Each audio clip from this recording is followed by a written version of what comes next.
First phase panchayat ఎన్నికలకు nominations ముగిశాయి. రేపటి నుంచి పరిశీలన చేయనున్నారు. విత్డ్రాకు 3వ తేదీ వరకు అవకాశం ఇచ్చారు. వచ్చే నెల 11న పోలింగ్ ఉంది.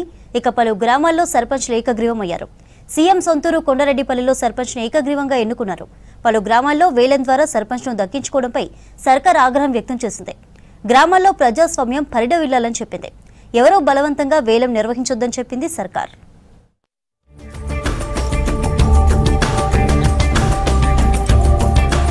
పంచాయతీ ఎన్నికల మొదటి విడత నామినేషన్లు ముగిశాయి. చివరి రోజు భారీగా నామినేషన్లు దాఖలు చేశారు అభ్యర్థులు. రాష్ట్ర వ్యాప్తంగా 4236 సర్పంచ్ స్థానాలకు గత 2 రోజుల్లోనే 8198 నామినేషన్లు వచ్చాయి. 37440 వార్డు స్థానాలకు 2 రోజుల్లో 11502 నామినేషన్లు దాఖలయ్యాయి. చివరి రోజు ఆశావాహులు భారీగా నామినేషన్లు వేశారు.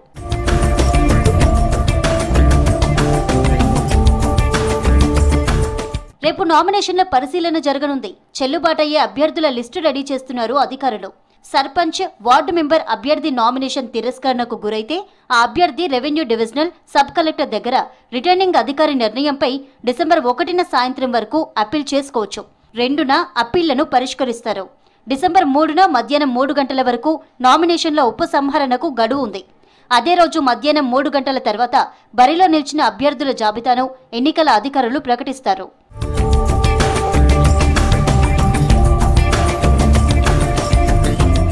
ఇటు పల్లెల్లో ఏకగ్రీవాలు జోరుగా కొనసాగుతున్నాయి. నాగర్ కర్నూలు జిల్లాలో ముఖ్యమంత్రి సొంత గ్రామం కొండారెడ్డిపల్లి గ్రామ పంచాయతీ సర్పంచ్ పదవికి సింగిల్ నామినేషన్ దాఖలైంది. రాష్ట్ర వ్యవసాయ కమిషన్ మెంబర్ కేవీఎన్ రెడ్డితో కలిసి సర్పంచ్ అభ్యర్థి మల్లెపాకుల వెంకటయ్యతో పాటు మరో 10 మంది వార్డు సభ్యులు నామినేషన్ దాఖలు చేశారు. దీంతో కొండారెడ్డిపల్లి గ్రామ పంచాయతీ సర్పంచ్, వార్డు సభ్యుల ఎన్నిక ఏకగ్రీవమైంది. మల్లెపాకుల వెంకటయ్య నేను. నాకు ఈ సర్పంచ్ ఏకగ్రీవంగా చేసినందుకు మా గ్రామం ప్రజలకు, మా ముఖ్యమంత్రి గారికి ప్రత్యేక ధన్యవాదాలు తెలుపుతున్నా సార్. కాంగ్రెస్ పార్టీ ఫస్ట్ నుంచి కాంగ్రెస్ కార్యకర్తగా పనిచేశాను సార్. నా మీద నమ్మకం ఉంచి మా సార్ నన్ను ఏకగ్రీవంగా చేసినందుకు సార్కు మా గ్రామ ప్రజలందరికీ ధన్యవాదాలు సార్. గ్రామాభివృద్ధికి తోడ్పడతా సార్. జగిత్యాల జిల్లా ఇబ్రహీంపట్నం మండలం ముల్లరాంపూర్ గ్రామ సర్పంచ్ సహా 7 వార్డు మెంబర్లు ఏకగ్రీవమయ్యారు. సర్పంచ్ పదవికి కానుగంటి లాస్యా రాజశేఖర్ మాత్రమే నామినేషన్ వేయగా మొత్తం 8 వార్డులకు 1 వార్డులో మాత్రమే 2 నామినేషన్లు దాఖలయ్యాయి. కోరుట్లలోని తిమ్మయ్యపల్లి గ్రామ సర్పంచ్ కోసం తల్లితో పాటు 2 కూతుళ్లు పోటీ పడుతున్నారు.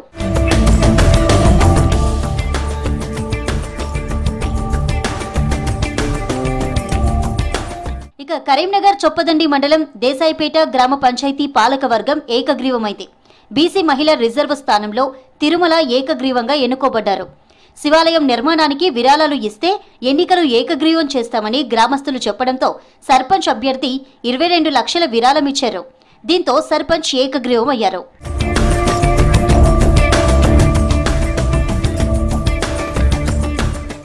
సర్పంచ్ ఎన్నికల్లో పోటీ చేసేందుకు ఎస్ఐ ఉద్యోగానికి రాజీనామా చేశారు ఓ వ్యక్తి.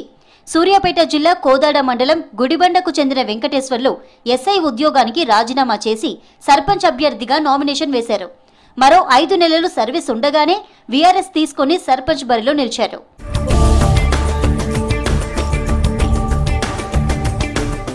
బలవంతపు వేలంపాట ఏకగ్రీవాలు వద్దని అన్నారు మంత్రి జూపల్లి కృష్ణారావు.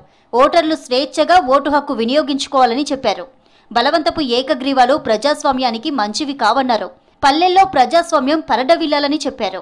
ప్రజల చైతన్యాన్ని కాలరాసే విధంగా వేలంపాటలు నిర్వహిస్తే బాగుండదన్నారు మంత్రి జూపల్లి.